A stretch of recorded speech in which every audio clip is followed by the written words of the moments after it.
is Tracking the Tropics.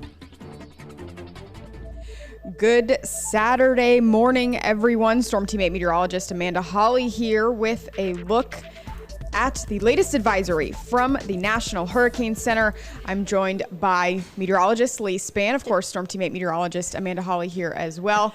Thanks, guys, for joining us early on this Saturday morning. And we've got some kind of good news here, Lee, right? We're looking at the latest spaghetti models, the forecast models, and we've got the brand new track in from the National Hurricane Center as well. Yes, and you can see the computer models all now keeping it basically off Florida's east coast. And that was what the National Hurricane Center looked at when it created this new forecast track just 5 a.m. moments ago. It's still 140 mile per hour sustained winds, and you can see that clearly defined eye. It's stressful when you see a storm that's so clearly defined and well formed. And it is going to get some strength, a little bit stronger as it heads into the Bahamas, but it is shifting east, and that's good news for the Tampa Bay area. It's still worse for the east coast of Florida. Yeah, that's right. You know, the trends, at least this morning, have shifted a little farther east, and that's why the cone of uncertainty there has shifted a little farther east as well. Now, the trends, of course, could shift back. So the peninsula of Florida, they're still not out of the question because a lot of the peninsula is still in that cone. Of course, the center can still go anywhere within that cone. But if the storm stays farther offshore, if the center of the storm stays offshore and kind of creates a Matthew scenario, we could be looking at a storm that stays stronger a little longer, and that would cause lasting impacts to at least the East Coast. Of course, it would mean less impacts for us here on the West Coast in Tampa Bay, which is good news for those folks, you know, kind of concerned, but still looking at a potential dangerous situation. We're not out of the woods just yet because there are several models still that the National Hurricane Center noted in their discussion that still bring it over the peninsula. So not out of the woods. We've just seen a shift this morning, a trend towards the east, which hopefully it continues to do so.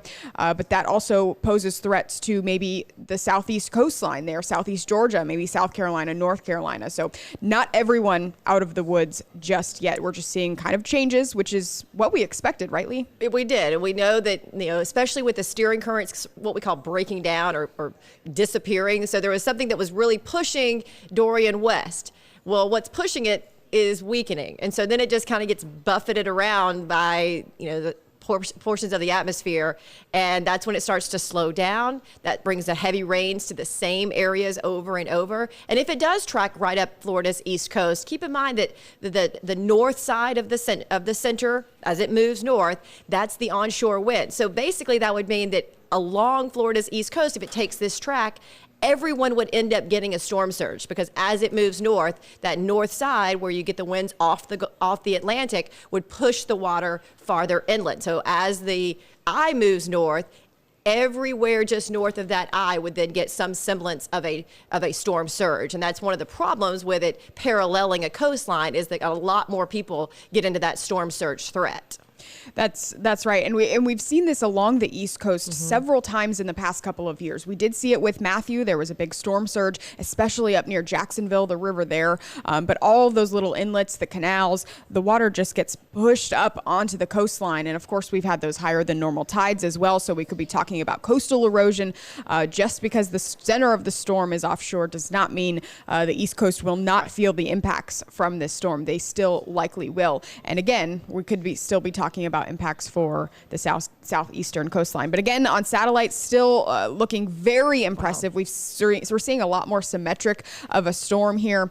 Good outflow. The eye, of course, very, very well defined. That's indicative of that strong storm. But the hurricane hunters have not been in since the last update, so they're kind of basing their estimate right now off of satellite, and they say that the satellite picture has not really changed, which is why they kept their sustained winds at 140 miles per hour for Hurricane Dorian. And again, we've got just about 2,000 viewers right now on Facebook Live. If you have some questions, we can hopefully answer some of them. And we'll get to those in just a bit. But again, this is the very latest from the National Hurricane Center. The 5 a.m. update Saturday morning just came down, and looking a little better this morning for at least the west coast of Florida. The trends are farther east. You can see the forecast models right there on your screen, most of them sitting offshore, and there are a few other models that we look at that aren't displayed on those forecast models. A couple of them still take it over the peninsula, but we have some hope this morning, if you will, Lee. Yeah, so when we look at that well-defined storm, and again, anytime we see that, we know that the better it looks, unfortunately, the stronger it is. And at this point, the hurricane force winds, those 140 mile per hour winds, extend about 30 miles from the center. So that's 60 miles across, whereas the tropical storm force winds, at least 39 mile per hour sustained winds, extend more than 100 miles. That's 200 miles across, which is why even if the storm does parallel the coastline off Florida's east coast, you go 100 miles inland, we'll still be feeling tropical storm force winds. Now, when we look at this threat cone, or the cone of uncertainty, or whatever you want to call it, it is keeping some of Tampa Bay now completely out of that cone. But we're talking about small differences, and with the steering currents as weak as they will be Monday into Tuesday, that storm could drift a little bit farther west before it starts heading north. And that little bit of a drift, even a few miles, would mean the difference of getting 39 mile per hour winds in somewhere like Polk County and getting 100 mile per hour winds. So you may think, okay, we're out of the woods now. And as Amanda said, that's not true, because, what we would even consider a good forecast, 50 miles away, like we would think that was a good forecast. But the impacts that could change in that 50 to 100 miles, it's pretty significant for us anywhere in the state of Florida.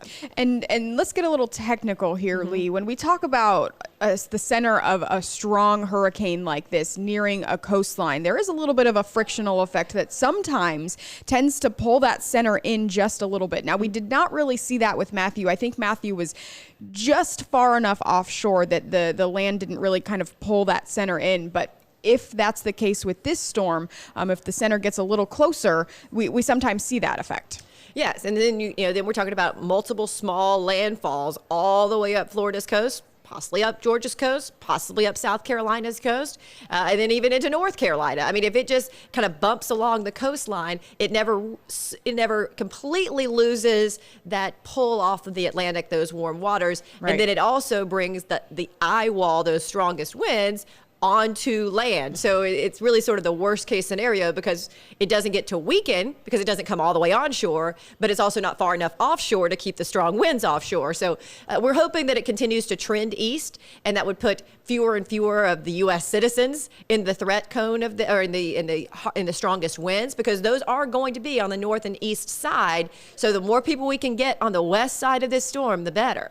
Right. A lot of people asking about South Carolina. A couple people talking in the comments about Myrtle Beach. You guys aren't out of the question, never really were. Right. At this point, especially with this trend farther east, we could be looking again at that southeast coastline impacts as it moves, possibly just kind of skirts the coast just like Matthew did, but still a little too early to tell. But that's just the trends heading towards this morning. A couple people also asking about, should we put our shutters up in Northport, or should we not put our shutters up now? And really, even if we were looking at the same situation we did 24 hours ago, it's still too early to put those shutters up in Northport. Still too early to make that call. First of all, you get very hot in your house because it's going to be near record heat today and tomorrow. 93, the record today is 95 in Tampa for those of Tampa Bay viewers. So if you're trying to trim trees or put those shutters up, you're going to have to take breaks in your AC when you can, because it is going to be a really hot day, which is why I would suggest maybe waiting at least until tomorrow if this forecast track even changes and you want to put those shutters up. You do not want to box in your house with record heat out there. Yeah, so lots to think about over the next couple of days. We're still talking about the storm slowing down. That's still in the forecast, which means we still will be dealing with this storm for a longer period of time. But the farther it stays offshore, the less impacts the Tampa Bay area. We'll see the less rainfall and, of course, the lower wind speeds as well. But again, just the trends this morning. So, and I did notice in that forecast, sorry, Amanda. No, you're good. It looks like now it is moving a little bit faster from Tuesday to Wednesday. Now it has that forecast track Wednesday morning, at least in North Florida. Yesterday, we were thinking that in the Tampa Bay area, Central Florida, we would still be feeling possibly tropical storm force winds through Wednesday. But it does look like it might be picking up just a little bit, so that now it's more all day Tuesday. And then Wednesday, we start talking about places like Savannah, Jacksonville, and South Carolina. Good to know. Timing will be key with this, especially just in preparing, but as well as, for those people who have to sit there and kind of ride out the storm, the less time we have to sit there and ride out the storm, the better everyone will be. But a lot of people asking about Jacksonville. Jessica Ann saying, what about Jacksonville? Jacksonville's not in the clear just yet. We're still talking about significant impacts to the eastern coastline, especially the East Coast with those winds kind of pushing all of that water on shore. You're talking about high winds, a lot of rainfall, and the storm surge threat, as well as possible, water spouts moving ashore from that northeastern quadrant. Yeah, anytime you get an onshore wind flow which is going to happen on the north side of wherever the eye is, that's where you get that surge of water coming off the Atlantic. You get water spouts that come from the Atlantic onshore on that East Coast. And that's also going to, Amanda mentioned it earlier, the canals that normally feed into the water get pushed back in. So that's where you start to see some inland flooding. Not only are you getting inches of rain, but the water that normally would flow out into the Atlantic can't get back out there. So it builds up, and then inland areas anywhere along canals and rivers start to see those waters go outside of their banks, because not only are you getting the influx of water from the Atlantic, but you're also getting the heavy downpours. Right. And Linda keeps saying, no shutters in Northport. Should we put our shutters up in Northport? Not at this time, Linda. You're okay right now. Right now. Sit tight. Just sit tight and keep in tune with our updates here. Orlando's still not out of the question, especially, Central Florida and off towards the East Coast. You guys will still likely see impacts, even if this storm sits just a little bit offshore. You're still going to see those impacts. Lee was talking earlier about how far those winds extend out from the center. This is not, the worst of the impacts are always right near the center. That's where the highest wind speeds are. That's where the Category 4, the 140 mile per hour sustained winds right near that center in what we call the eye wall that just surrounds that clear spot on satellite. But we still see the stronger winds. They weaken as you go away from the center of the storm, but they're still strong. I mean, tropical storm force winds, a sustained 40 mile per hour wind, that's a pretty good wind. I mean, we see gusts like that in the summertime here in Florida, but when we talk about a sustained wind, it can be a lot. And we also have the soggy ground, as we have mentioned, I think every Tracking the Tropics. We've already exceeded our yearly average rain in the Tampa Bay area. So our ground is completely saturated. So the ground is looser, I guess you can say. The soil is looser. So now you add more rain and even a 39 mile per hour wind, which is a tropical storm force, that could bring some of those trees down because the roots aren't as secure. And then it falls on power lines. Now you're out of power for days. So that's what happened a lot in Irma. And that's still a possibility, especially for those inland areas right down the spine of the state. For us, we're talking about Polk County and Highlands County, where the closer to wherever the center of this storm would be, you would still be in that 100 mile possibly from the center, which would put you in the 39 mile per hour sustained winds. Right. So a lot of people still asking about their specific locations. And as the current forecast stands, South Florida can kind of breathe a sigh of relief this morning a little bit, Miami area, but it's still possible for us to see this shift back. Again, we're still talking about for at least 48 hours from now. There are no watches and warnings in effect for the state of Florida still. Of course, we do have watches and warnings in effect for the Bahamas. Unfortunately, the Bahamas are going to see some very bad impacts here over the next couple of days, with Dorian forecast to move in as a major, very dangerous Category 4 storm, but also sit over the islands.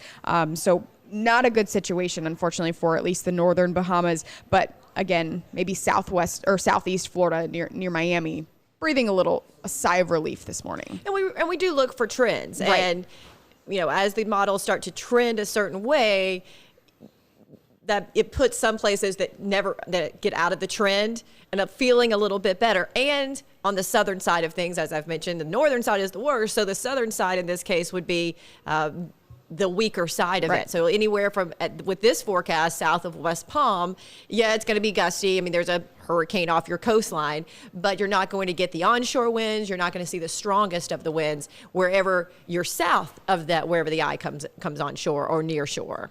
Right. And Kevin, one of WFLA's top fans on Facebook here, says, keep your sandbags, Tampa Bay. Season is far from over. And just kind of giving you guys an idea of what Kevin's talking about is we're actually, the National Hurricane Center now tracking 2 potential areas of development. Unfortunately, one of them is in the Gulf of Mexico, but very low chance of developing, and it would not head towards the state. Very low chance there. And we're also talking about a tropical wave that just came off the coast of Africa. Also really not a threat to the United States. That one's going to kind of, it looks like, curve off to the north. But season is far from over. This We've is still just not got even the peak a yet. lot to go. Yeah. But this is when we see, season ramp up in activity. We've been talking about this all season long. That's why we've done these Tracking the Tropics episodes every Wednesday for you, even when there wasn't, any hurricanes out there or tropical cyclones, because it's a good idea to just remind you that it is hurricane season. And this is typically what we see, especially during late August, early September. And a lot of people have gone out and gotten their sandbags, and that's great. And they've gone out and gotten their water, and that's great. And if this storm doesn't affect us, then you have those so that it's not a scramble when, I don't even want to say if, it might not be this season, but it could be next season when we have another threat, then you're not the one racing out to get your sandbags. You already have them, safely tucked away in your garage or things like that. So that's Right. what our friend Kevin was saying, just keep them. You have them now. Good for you. Yep. You may need them again, even before the end of this season is over. Right. That rush for the next storm hopefully is a little less there. Christine's asking about Hilton Head Island. That's in South Carolina. They're definitely not out of the question with these latest trends, these latest forecast models, certainly probably should pay a little closer attention to the next couple of runs and the next few trends that we see over the next 24 hours or so. Let's see who else do we have? We've got Susie joining us from Lakeland. Naples is joining us as well, but the East Coast, again, still not out of the direct potential for landfall. Yeah, Amanda, let's talk a little bit about watches and warnings. Yeah. Because they mean a little different when you're talking about tropical watches and warnings versus severe thunderstorm warnings, which we get a lot here in the Tampa Bay area. So a severe thunderstorm warning is issued because of the strength of the winds. The watches and warnings are issued based on the timing of getting those winds. So you are issued a tropical storm or hurricane watch when you're 48 hours from getting tropical storm force winds or hurricane winds. So it doesn't mean that it's happening. A watch just means that it's putting you on notice that you're within 48 hours then of getting tropical storm force winds. So when we get that watch just along the Florida's East Coast, which will happen, yes, that's what that means. It is issued 48 hours before. And then those will be followed by hurricane watches and then hurricane warnings. Again, all about the timing there. So again, no watches in effect for the state of Florida yet, which means we are still more than 48 hours from any potential tropical storm force winds there. Stephanie says, I feel pretty safe in Tallahassee. A few days ago, we were thinking about the possibility of this storm still moving into the Gulf of Mexico. And I'm not going to lie, there are still a few of those outlier runs that still bring it into the Gulf of Mexico. But yesterday, that was a very low chance. And today, with this trend farther to the east, that's an even lower chance. So yeah, feeling the panhandle should be feeling a little bit better this morning as well. So this is, again, the latest forecast track. You can see the Bahamas. A lot of people take vacations in Nassau and Freeport. Those cruises go out there. And notice how it's not a lot of difference in speed or in position, I guess, between Saturday morning and Sunday morning. Sunday into Monday. Mm-hmm. But then it does sort of begin to pick up speed as it begins to move to the north. And that's why we're looking, for the Tampa Bay area, this would be more of a Tuesday night into Monday night. We could probably even be seeing some gusty winds Monday night, but more of a Tuesday event, all day Tuesday. And by Wednesday, it's to our north. And once the system gets to our north, for us here in Central Florida, we get a breeze off the Gulf of Mexico, and our impacts actually start to really wane pretty quickly. Mm-hmm. a couple of people asking about what happened to the ridge that was supposed to turn it. So the storm's slowing down now, and that's allowed different factors to be at play here. So the rest of the atmosphere, especially to the north of it, is still kind of moving along to the east. And now that Dorian has really slowed down, we're kind of looking at different areas, different steering currents, which actually are happen to be very light. There's not a whole lot going on right now, but we're talking about, there's an upper level high pressure that's going to kind of keep it out of the Gulf of Mexico, and there's a high pressure that's far up to the north near the US-Canada line. That's just there's just a lot of factors at play. They're very subtle in different the positions and strength of them, and a 50-mile difference, as Lee was talking about earlier, east or west, will cause all the difference in impacts for us here in Florida. So there is still, for his question, there is still that Atlantic high. Yes. That's still pushing it west now. It just begins to weaken. Right. Because the system started to move slower, it had time to weaken. And when it weakens, it sort of shrinks in size, basically. And that allowed that storm to follow north. And then other systems, as Amanda was saying, start to impact it. Right. Yeah. So everyone, we've been talking about this Atlantic high, the ridge and the Atlantic, and we've been talking about a high pressure kind of building in the western United States and those kind of factors. But now we're talking about a couple more, and maybe we can bring some different graphics in later episodes today to kind of show you that atmospheric setup that we're looking at today going forward, because it has changed just a little bit. Still talking about the areas of a high pressure, though. All right, Amanda, I am going to step out. We have a newscast on our WFLA News Channel 8 television station here coming up in just a little bit, so I'm going to be live there. Amanda's going to keep you updated on tracking the tropics, and we're glad for all of you who are paying attention. And if you, for those of us that are maybe a little less of a threat, and for those of you who may be even more of a threat with this shift to the east, we want everyone to stay prepared, and that's why we're glad that you're watching and keeping updated. Yeah, thank you so much, Lee, and I'm sure we'll be seeing more of you later today. And of course, we've got the rest of the Storm Teammate team on the way in, as well as other meteorologists joining us. But thanks again, Lee. Yep. We really appreciate it. Mm-hmm. See you in a bit. All right, guys, just to give you an update, if you're just joining us on Facebook or this app or this mobile or this website, we have the latest in for Hurricane Dorian. This is the latest from the National Hurricane Center, the 5 a.m. advisory. Again, that is a full update. That is a track as well as those wind speeds and the movement there. And you're looking at the latest on your screen right now. This is the latest satellite. We're looking at a very impressive satellite for Hurricane Dorian. It's a major hurricane. You can see that very circular eye with zero clouds in the middle of that eye. And all of those things just really indicate a very strong storm. So still a Category 4 with wind speeds of 140 miles per hour. That pressure came down significantly last night. It is now down to 948 millibars. It did go through that period of rapid intensification. And let's talk about a couple different terms here. We may say the term rapid intensification over the next 48 hours. We may say the term eye wall replacement cycle.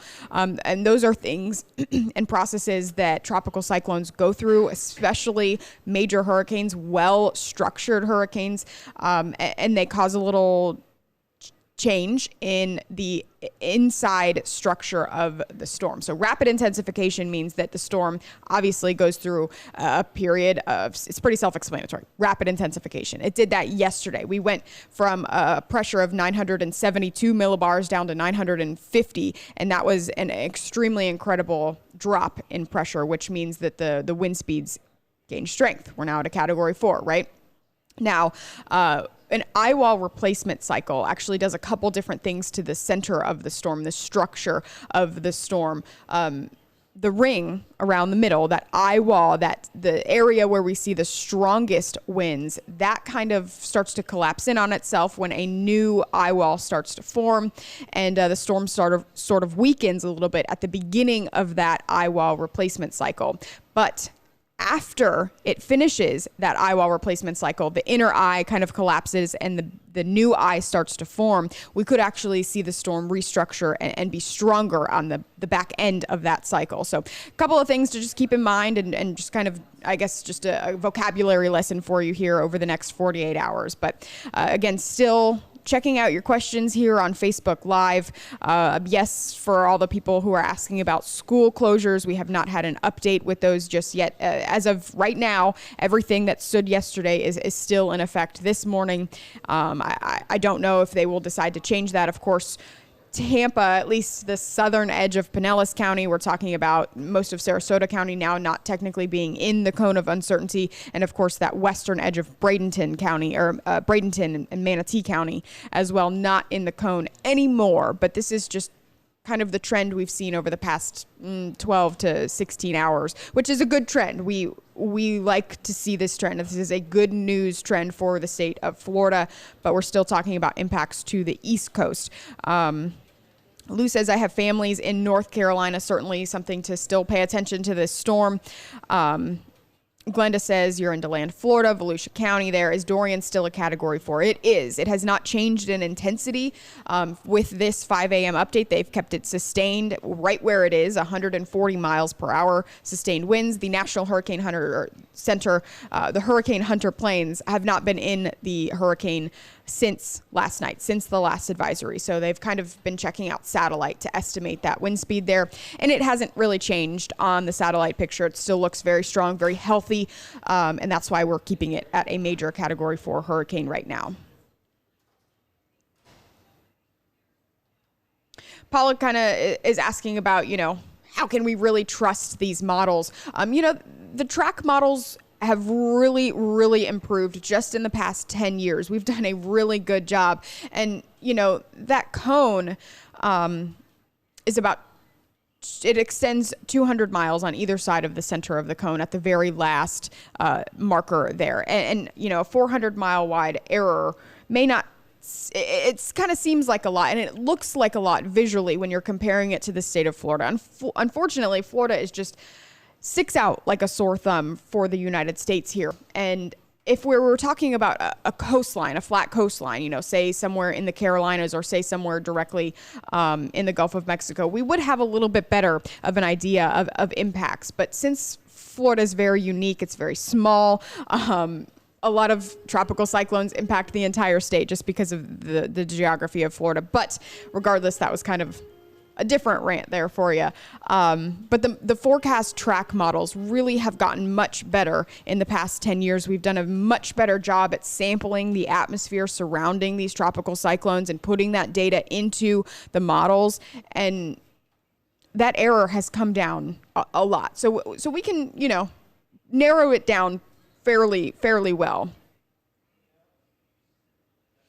Michael says, Gainesville, what's it going to be like in Gainesville? I'm assuming that's, what kind of impacts are we expecting in Gainesville? Still not out of the question. You could still be seeing some serious effects from Dorian, even if it sits just offshore. John says, what impacts do we expect in Tampa with this current forecast? Good question, John. This scenario is a little bit better for Tampa, a little bit better for the west coast of Florida in general.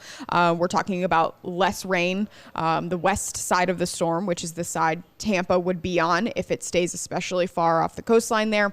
On the east coast, Tampa will be on the drier side of the storm. We're also going to be on the side of the storm where the wind direction from the storm is counteracting the motion of the storm. So if the storm is traveling north, right, on our side of the storm here in Tampa, the wind direction is traveling south because we have that counterclockwise rotation of the winds around Dorian. So technically the wind speeds are a little lower on the west side of the storm, and the farther it sits offshore, the farther away we'll be from those stronger wind speeds anyway.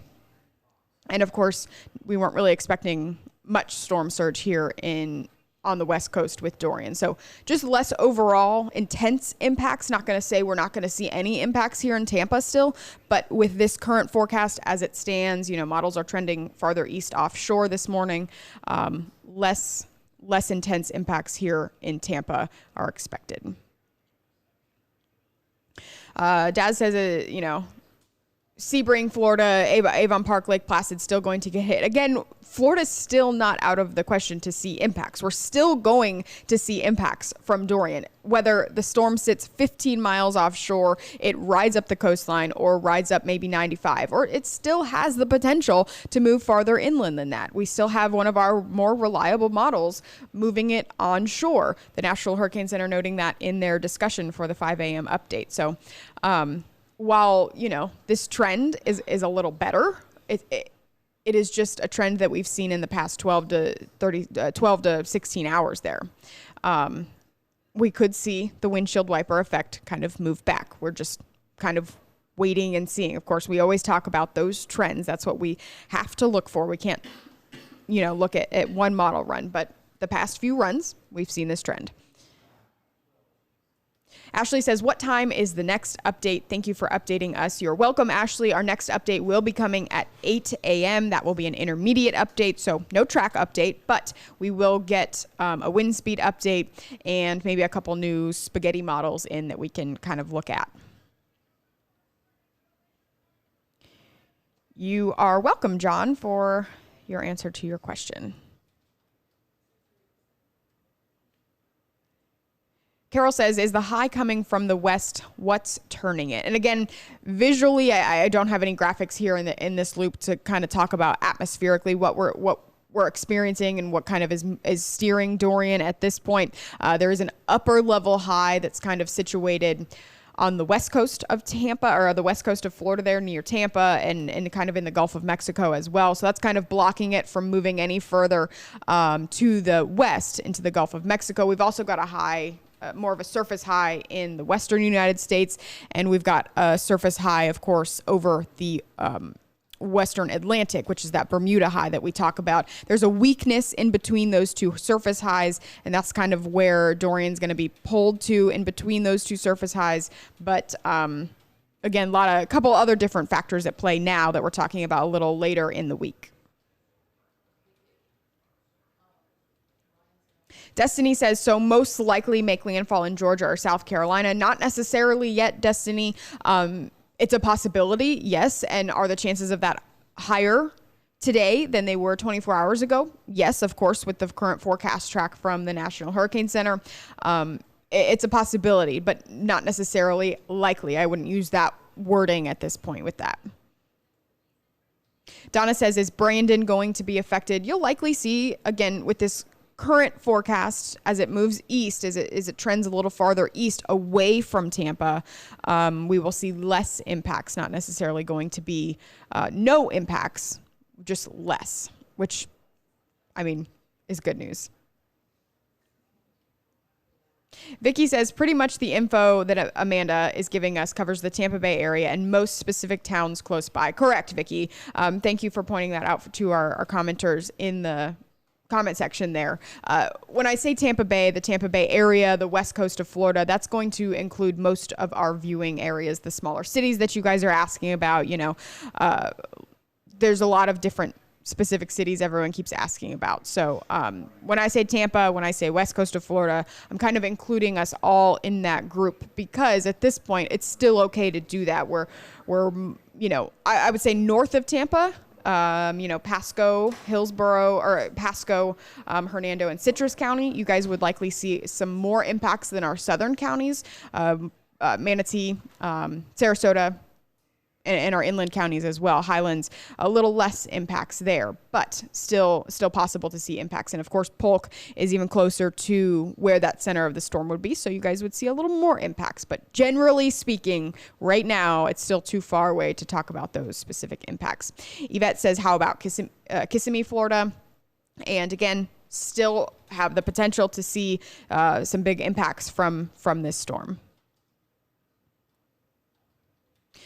Sage says, Melbourne here, right on the coast. I would still be preparing there, Sage. Still not out of the question. The coastline, the east coastline with this current track, even if it goes right through the center of that cone there, which is not likely because we're still going to see changes over the next couple of days here. But even if it goes right off the shore, if you were here for Matthew, you can kind of compare it to that situation.